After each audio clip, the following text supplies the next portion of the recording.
20 review. We'll start off with the verb. We're looking around with respect to a will. What you're going to see is some translations where to leave is to bequeath or to, I guess, to will it to someone. Got it? Case of words in the grammatical use of a case. Okay, here are the cases that you have. You have the nominative case, the genitive case, dative case, accusative case, and ablative cases. The green is what I would be using those as in grammar. So if I have an A in the first declension, it would be a subject. If I have an AE in the second or first declension, it would be possession. If I have a dative AE in the first declension, it would be an indirect object. Accusative is a direct object. Ablative is an object of a preposition. The blues are kind of the secondary ones. Green is primarily what you're going to see with these. The blues are also possible. For example, a nominative can also be a predicate nominative or a predicate adjective if it has a assumed word or it has some kind of linking verb. The dative can also be the object of a special verb. We've seen it with Fabit, we see it with Nekese S, we see it with those other kinds of verb constructions where you'll get the dative instead. The accusative can also be the object of a preposition. Remember those accusatives. Certain prepositions take the accusative.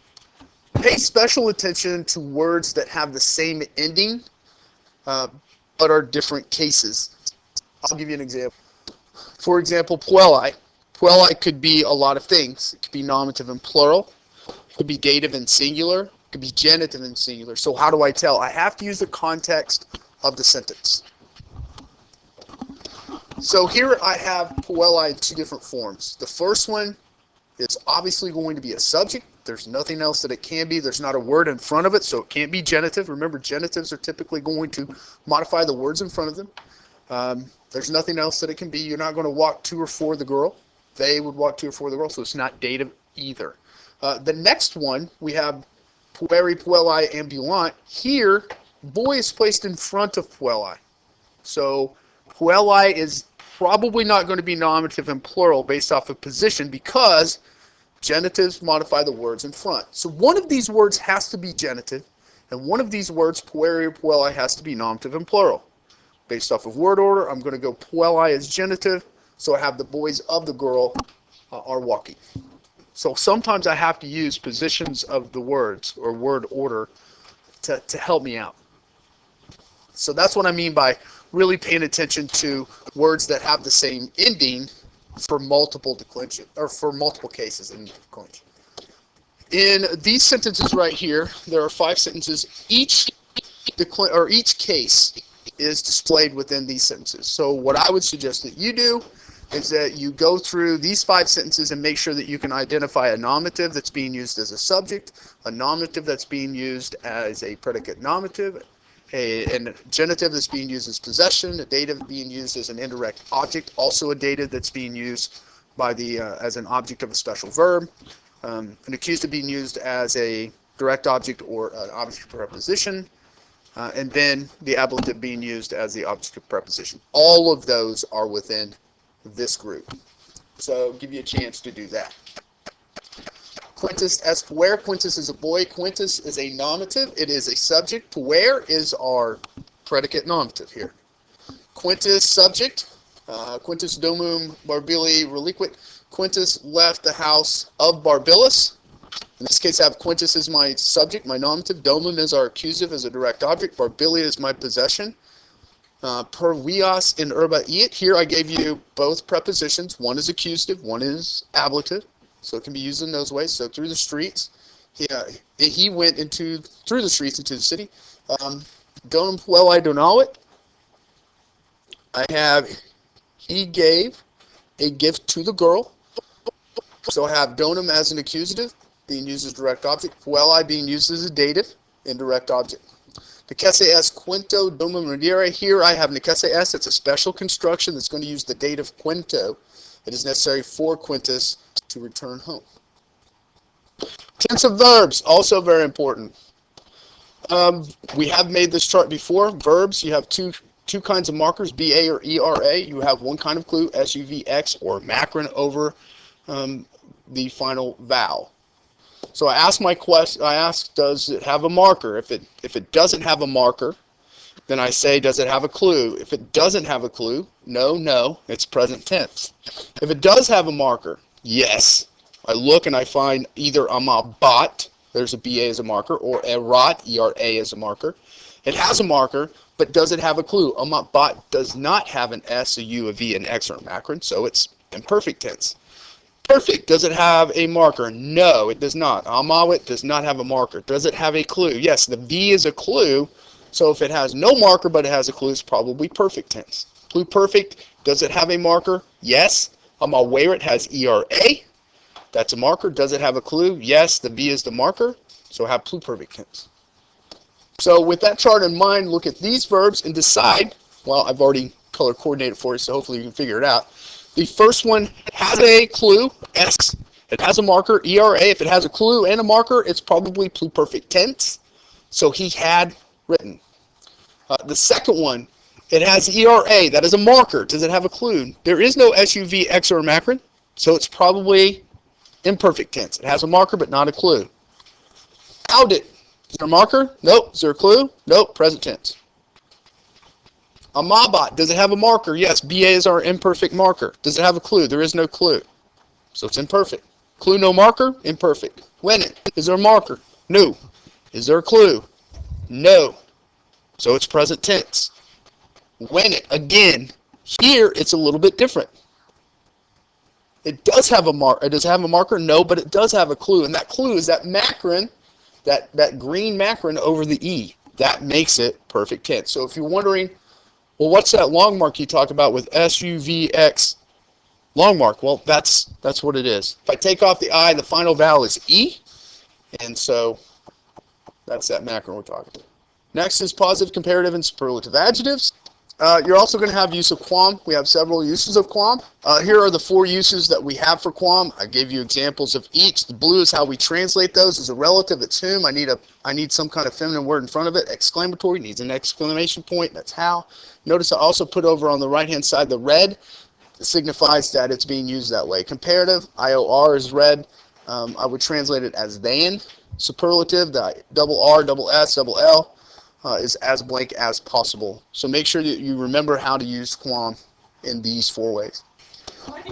Relative pronoun use. Here's some things that I need to know about relative pronoun. Here's what relative pronoun use looks like. I have puelli, that's the antecedent. So I have 2 possibilities. I'm only asking you to deal with the nominative or the accusative. Because puelli is plural, I have to use either the plural nominative quae or I have to use the plural accusative quas. If I use quae, it needs to be the subject of the sentence. Here it is the subject of this linking verb.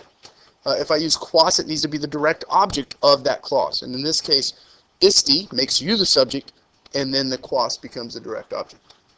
Personal pronoun is going to be used quite a bit on the test. This is our is, ia, and id forms. We took a quiz over those. If you did well on the quiz, you should do well on the test. Use of numbers and ability to add and subtract, same thing that you saw on your test. You're going to get some add, addition, and subtraction. Present participle forms and use with the word that it modifies. This we didn't talk about a whole bunch, or didn't see on our quiz, so let's talk about it. All right. Here we have participles. A noun will be modified by a participle, so participle is just like an adjective. Remember that whole thing that we talked about the other day, how it transforms into an adjective. Is it a verb? Is it an adjective? It's kind of both. Okay, so because it is a participle, it acts like an adjective. It needs to agree in case, number, and gender, just like an adjective would. Over on the right-hand side in red, I gave you the masculine and feminine forms of amans, which is loving. If I scroll down a little bit here, I have puella, amans. Puella is nominative, singular, and feminine. So I would use amans, which is also nominative, singular, and feminine. If I have puellam, I need to change amans to amantem in order for it to agree in case, number, and gender. So if I want a loving girl, I need to use the same case, number, and gender for loving in order for it to modify girl. We did this in class the other day. We'll do this again. Here are a bunch of red words that are singular. We have some blue words that are plural. Okay, so here I have all the reds. All the reds are singular. All the blues are plural. On the right, on the green, these green words are the types of participles that I have. They are focusing on two, the nominative and the accusative. That's really what I want you to focus on when it comes to cases anyway. So puer would take which green? It would take amans, because puer is singular and nominative, so is amans. Rex would take amans, because it is also singular and masculine and nominative. Puerum, well, I have to change to accusative now, so I would go amantem, em. Regum, same thing, amantem.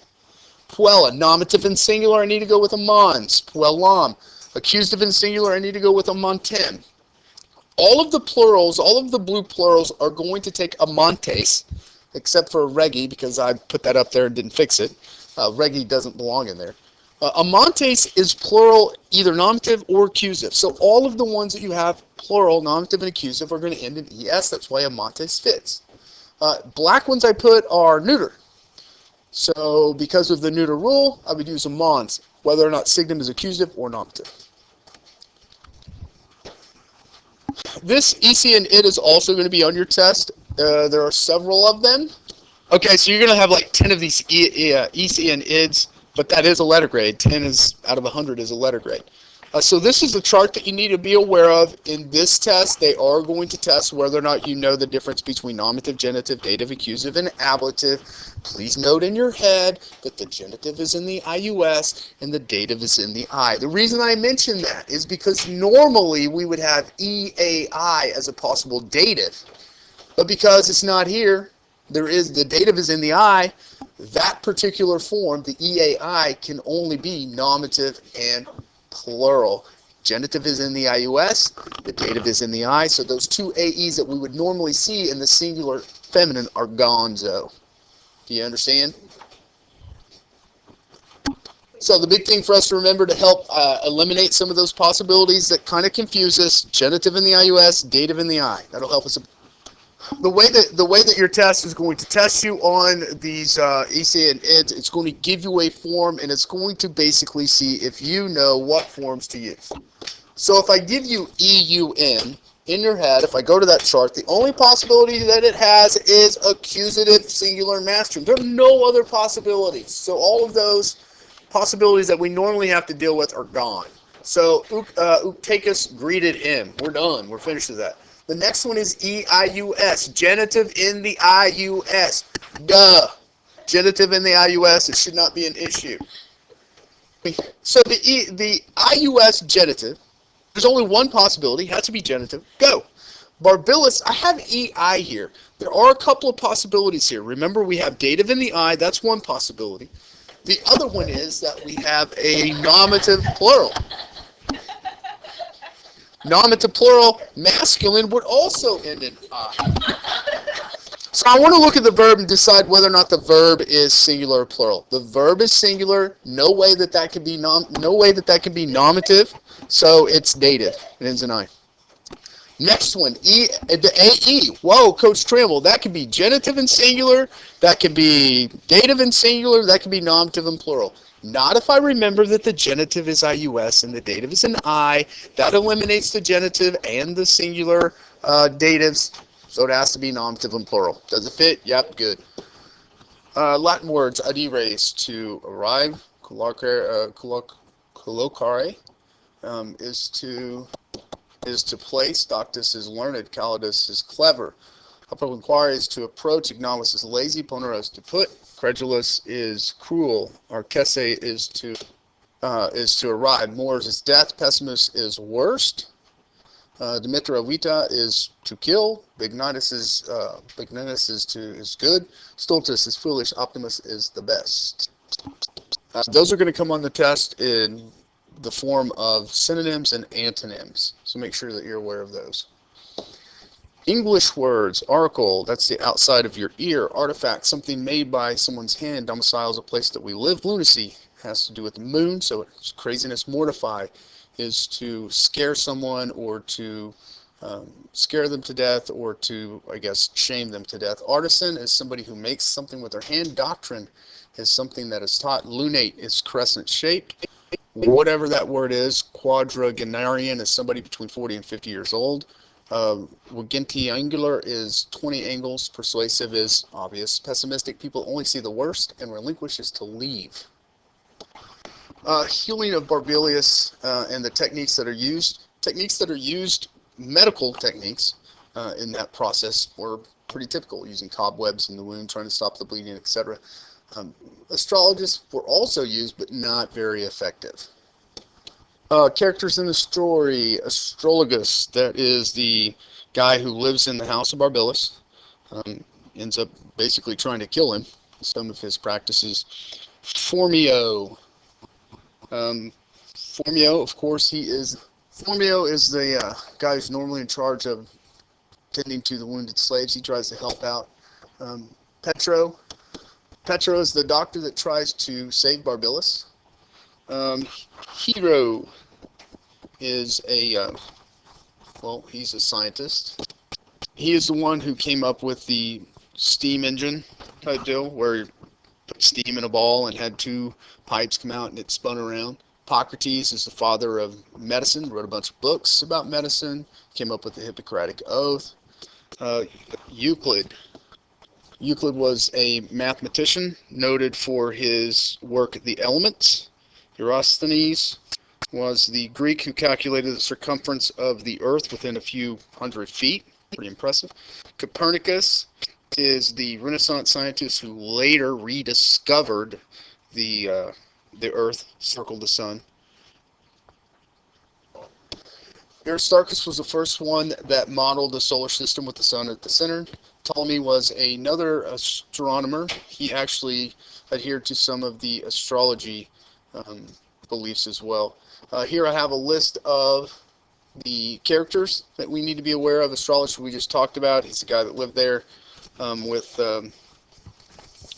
Barbellus, tried to basically kill him. Barbellus, of course, is he lived in Egypt. He was the friend of the Calcutta, and he was a friend of also Quintus and Clemens. Ulipor, that was the young man that was a friend of Rufus, who was studying medicine in Greece. Galatea was the wife. Barbellus, who's always griping about everything. Petro is the doctor. Plotina is the wife of Barbellus. Quintus is, of course, our main character. He sits around and talks to Barbellus all the time. Rufus is the son of Barbellus, and remember, his father doesn't want him to go to Greece, but he goes anyway, and Barbellus has a disagreement with him, never wants to see him again. What was the Romans' biggest contribution to health? It had to do with sanitation. They basically found a way to have indoor plumbing and keep everything clean. Who wrote a book about medicine and surgery? Hippocrates began writing many books, but as far as how medicine and surgery came from doctor to doctor, it's really word of mouth. It's just kind of common knowledge. In what way did the Egyptians study the body to find disease? Well, the Greeks would look at the outside of the body in order to determine what caused an illness. The Egyptians actually looked on the outside and the inside. How often was the process of dissection used in medicine? Because the Egyptians mummified their dead, they did have use of dissection outside of medicine, but they began to use it with medicine because they did have a limited knowledge of the internal anatomy of humans. So the Egyptians would have used it plenty. Greeks, they saw it as kind of a disgusting practice. What was the most important part of Alexandrian health? Well, Alexandrians wanted you to eat right, they wanted you to exercise, and they wanted you to stay clean. What were some of their successful remedies? Some of the really cool ones had to do with using opium berries to wild poppy to relieve pain, using unwashed wool to treat wounds to help stop the bleeding.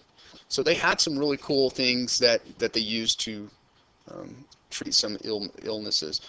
Where did astronomy originate? Astronomy originated in Egypt, in Babylonia, and then it was furthered as the city of Alexandria began to grow. How long before modern medicine began to improve ancient medicine? This is actually really interesting. 150 years ago, 160 years ago, was really the first time that we started to improve on some of the ancient medicine that was founded in Egypt and in Greece. How did the Alexandrians use their technology? Well, even though they came up with a lot of these great ideas, like the steam engine and some other things that it was all for toys. It really was never used for technology the way that we would use cranes and the way that we would build things, probably because they had so many slaves that built stuff for them. So their reliance on slaves kind of stunted their use of technology. What part did slave labor play on the use of technology? This is what I'm talking about. Slave labor, obviously, was a lot cheaper than to build the technology. So even though they were coming up with things like steam engines and things that would help them build stuff, not really used. What is Hippocratic Oath? That's for doctors promising or swearing to uphold high standards within their profession. How effective was the use of cobwebs in the wound? When we're talking about barbillas, we just said that using wool was effective. So were the cobwebs, basically the same kind of concept. Well, that's it for stage 20. Good luck.